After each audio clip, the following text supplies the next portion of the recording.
গোড়ায় আমার হতে মন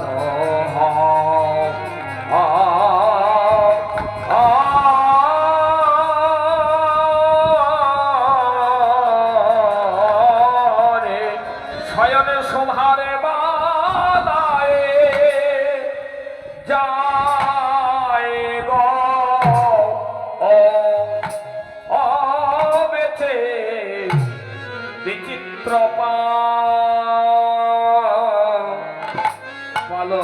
পালঙ্কে বলিওতে মন মনোহরে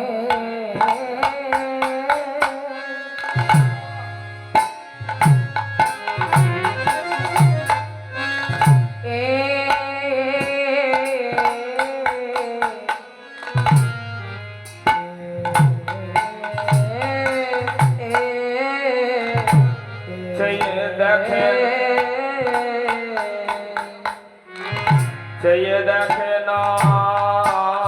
গদে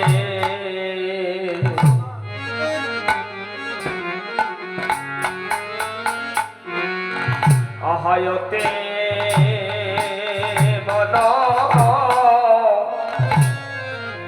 মনোহরে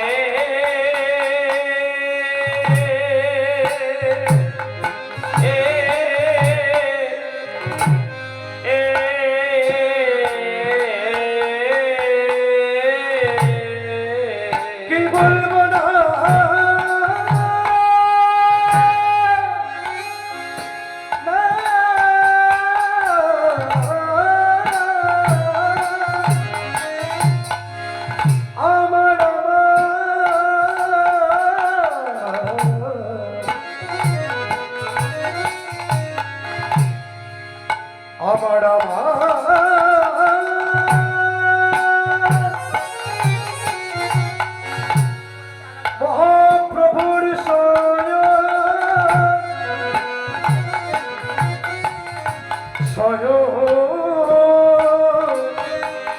সেই শোভার কথা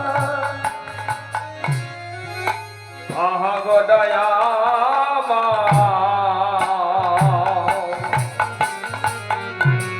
অবয়তে মনোহরে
লঙ্ক সেজ অতি মন হরে ওরে বিচিত্র পালঙ্ক সেজ বিচিত্র পালঙ্ক সেজ আমার গোরা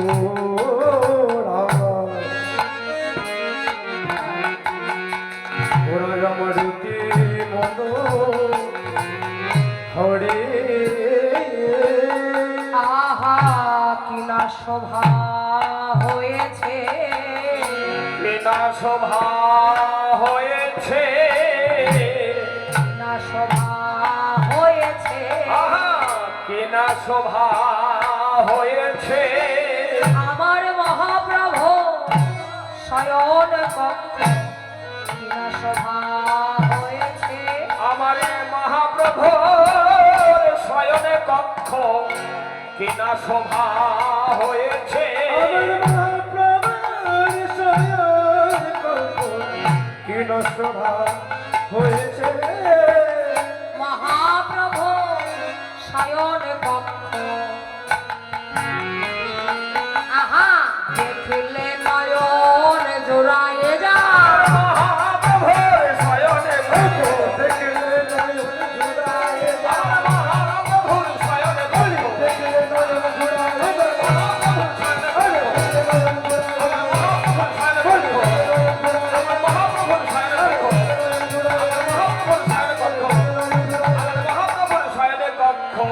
কিনা শোভা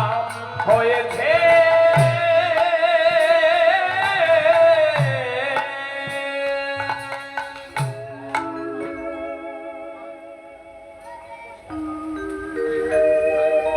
নিতাই গৌর হরি হরি বল জয় নিতাই জয় গৌর হরি বল আস্বাদন করব তদোচিত গৌরচন্দ্রিকা জয় রাধেশ্যাম কারণ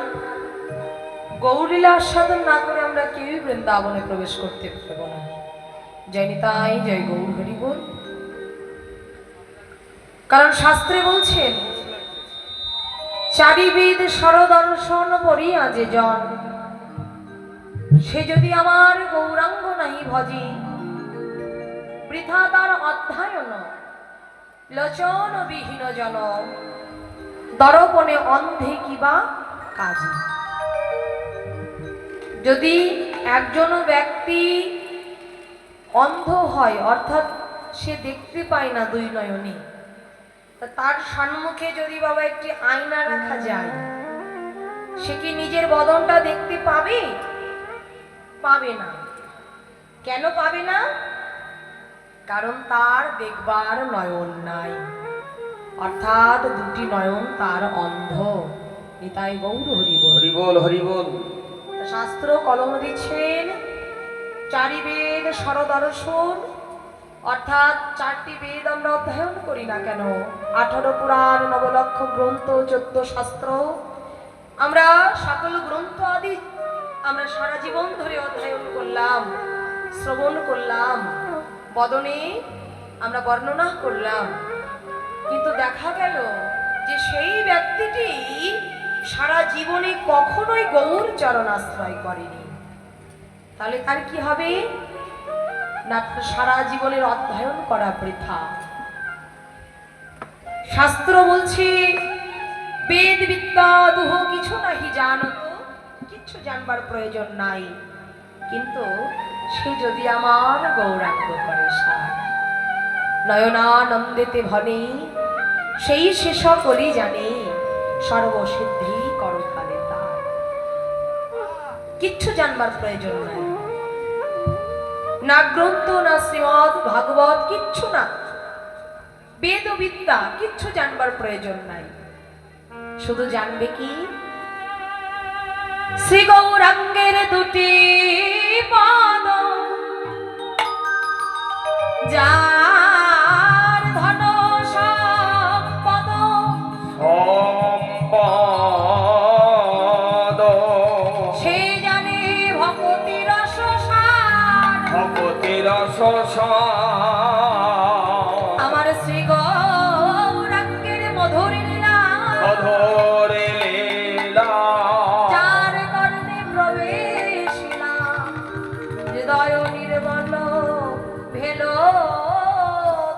হৃদয় নির্মল ভেল তাহলে আশ্রয় করতে হবে কাকে না গৌর চরণ তুমি সেবা করো ভজন করো তবে মা শুধুমাত্র নদিয়া নবদ্বীপে গৌর চরণ ধরলে হবে না তার আগে আর একটা চরণ আশ্রয় করতে হবে কারণ শাস্ত্র কলমে দিচ্ছেন আশ্রয় লইয়া ভজে তারে কৃষ্ণ নাহি ত্যাজে আর জীবী মরে অকারণ তাহলে কার চরণ ধরবো গৌর চরণ ধরবার আগে আমাদেরকে নিতাই চাঁদের চরণ ধরতে হবে কারণ নবদ্বীপে হচ্ছে নিত্যানন্দ হলেন গুরু তত্ত্ব আর মহাপ্রভু হলেন বিষয় আর নিত্যানন্দ হচ্ছে আশ্রয় হ্যাঁ হরি হরি বল কারণ প্রভু তো নিত্যানন্দ আর হরিদাসকে আজ্ঞা করেছিলেন ওগো নিত্যানন্দ ওগো হরিদাস যাও নদিয়ার প্রত্যেকটি ঘরে ঘরে গিয়ে হরিনাম বিতরণ করবে কিবা মুচি কিবা সুচি কিবা দরিদ্র কিবা ধনী কাউকে বিচার করবে না যাকে সম্মুখে দর্শন করবে তাকেই দুটি কর জোরে বলবে ওগো একবার হরি বলো একবার বদনে কৃষ্ণ বলো কারণ পেয়েছি স্বাধীন মানব জন্ম এই দুর্লভ মানব জন্ম পেয়ে যদি বদনে কৃষ্ণ না বলি যদি একবার বদনে হরি বল না বলি তাহলে এই জন্মটা যে বৃথা হয়ে যাবে এই দেহটার কোনো মূল্য থাকবে না হরি বল তাই যাকে পাবি তাকে দুটি কর্জন করে বলবে দাদা যে হে কলির জীব একবার হরি বল কারণ হরির নাম হরির নাম হরির নামইব কেবলম কালো নাস্তেভ্য গতির অন্যথা তাই কি করতে হবে না ভজ ভজ গৌর ভজ ভজ ভজ আমার নিতাই ভজ হরি বল তাহলে নিতাইকে যদি আগে আমরা আশ্রয় করতে পারি তাহলে নিতাই ভজলে গৌর পাবে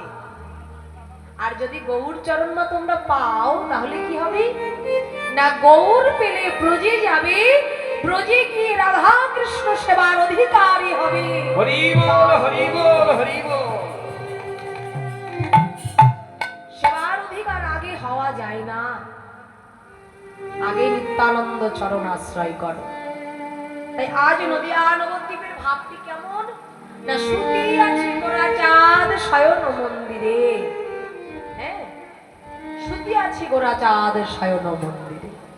বিচিত্র পালঙ্ক সেজ অতি মনোহারে পদকর্তা এক পাশে দাঁড়িয়ে বলছেন কি না শোভা হয়েছে কোন শোভা না মহাপ্রভুর স্বয়ং শোভা একই বলার কথা বাবা একই বলা যায় একই বলা বর্ণনা করা সম্ভব বর্ণনা করা সম্ভব নয় বিশেষ করে আমার মতো তুচ্ছ জীবের তো নয় আমি কি বলবো আমি তো সাধারণ একটা মানুষ তাই তো পদকর্তা কলম দিচ্ছেন দেখুন কি কলম দিচ্ছেন আমার গোরা গুণ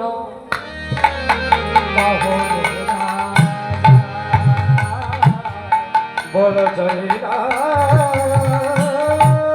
রে সই রে সই তাহারি গৌর সে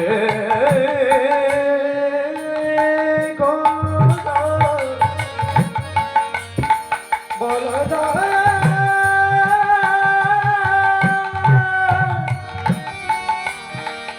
বল জয়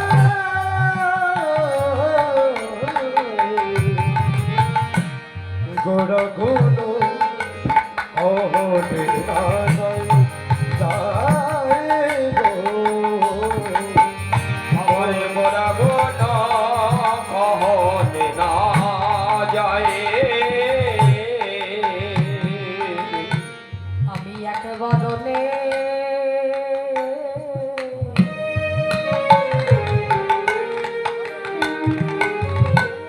বলবো কত শরীরে আমি এক বদনে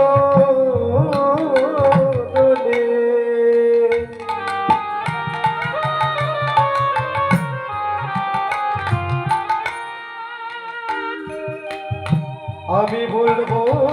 কত বলি শ্রী গৌরা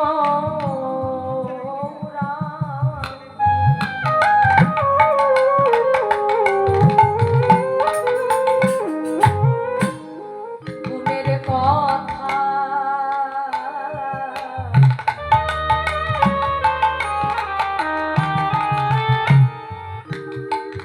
আমি এক বদনে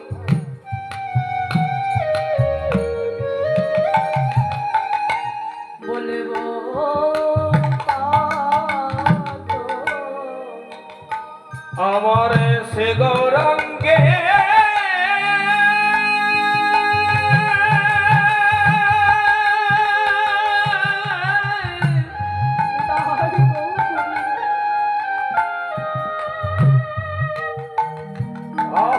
আগুনের কথা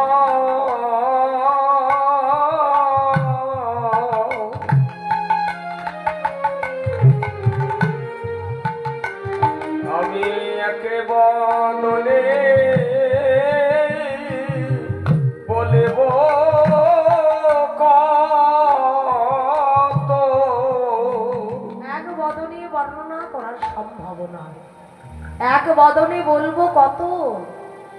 কেন জানি পদকর্তা কেন এই কথাটা বলছেন যে আমি এক বদনে বলবো কত কথা বলবো কেন বললেন কারণ আমি তো সাধারণ একটি মানুষ ব্রহ্মা বিষ্ণু শিব যারা চতুর্মুখে পঞ্চমুখে বর্ণনা করে আমার গৌরের কথা বর্ণনা করে বলা যায় না যাদের চতুর্মুখ ব্রহ্মা যিনি বলে শেষ করতে পারে নাই পঞ্চমুখে মহাদেব তিনি শেষ করতে পারেন নাই সেইখানে দাঁড়িয়ে আমি কি করে বলবো কত শত আননা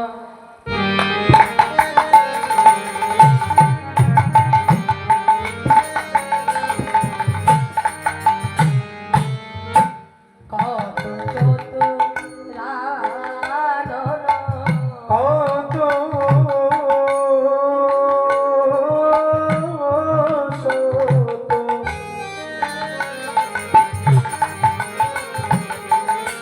কত শত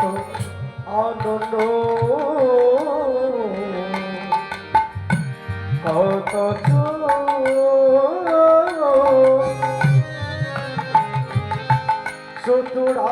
চতুরানন বরণিয়া গৌর নাহি পা বড়নিয়া বড় বড়নিয়া বড়নিয়া ওড়ে নাই পায়ে বড়নিয়া ওড় নাই পাই বড়নিয়া ওড়ে নাই পায় ঘুরে গুণের ধারা সীমা পেল আহবরে গনের তারা সীমা পেল না তোর গুণের তারা সীমা পেল না ওই ব্রহ্মায়াদি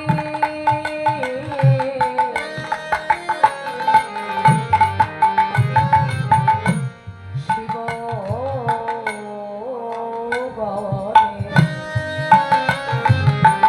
ব্রহ্মায়াদি শিব গণে বলি শত শত মুখে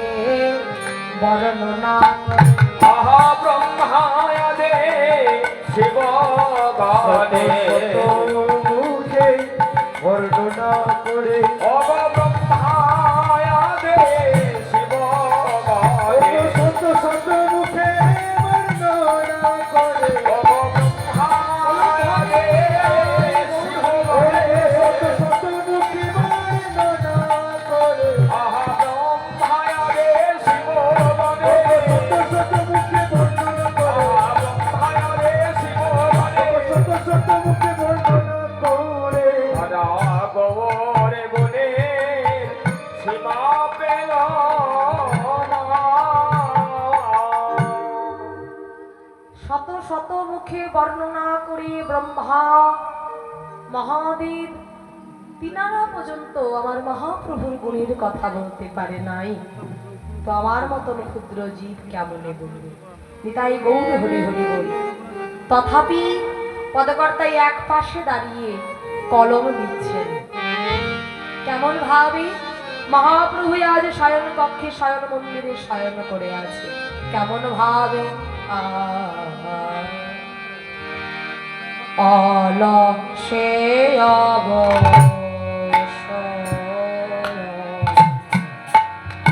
সরিদা পবগরে